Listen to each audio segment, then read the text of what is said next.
It just couldn't exist in the real world. Yeah, that background is a total fantasy. Leonardo basically mashed together three different viewpoints, each with its own horizon line.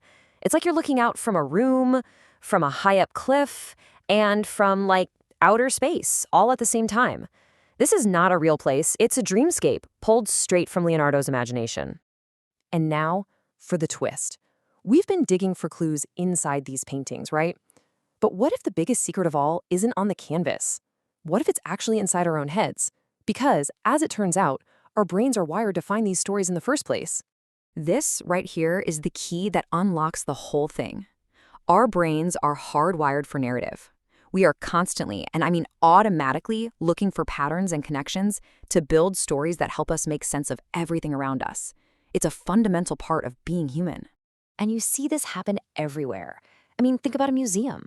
A kid who's never seen a rotary phone before picks one up, and in that one moment, their imagination just creates a whole new story for this old thing, connecting their world to a past they've never known.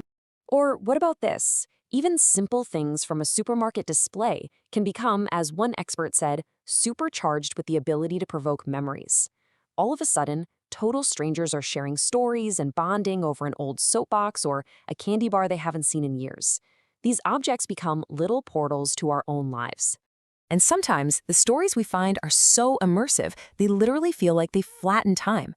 In this amazing 360-degree experience of the ancient city of Pergamon, you're not just looking at history, you are plopped right down inside of it. You become part of the scenery, a character in a story that's thousands of years old. So here's the bottom line. This whole act of investigating, of finding stories, it's not just for art galleries. The whole world is kind of a crime scene. Every old object, every historic building, every photograph is a potential clue, just waiting for our story-making brains to come along and connect the dots. And that brings us to our final file, because the greatest secret of all isn't what's hidden inside the art, it's the power you have to find it. You are the detective. So here you go, your official detective toolkit. It's just 3 simple steps you can use the next time you go to a museum. First, look for the weird stuff, the anomalies, the things that seem out of place, like an impossible landscape. Second, just ask, what if? What if that sky is actually a volcano? What if she really does have high cholesterol? And third, make it personal. How does what you're seeing connect to your own life?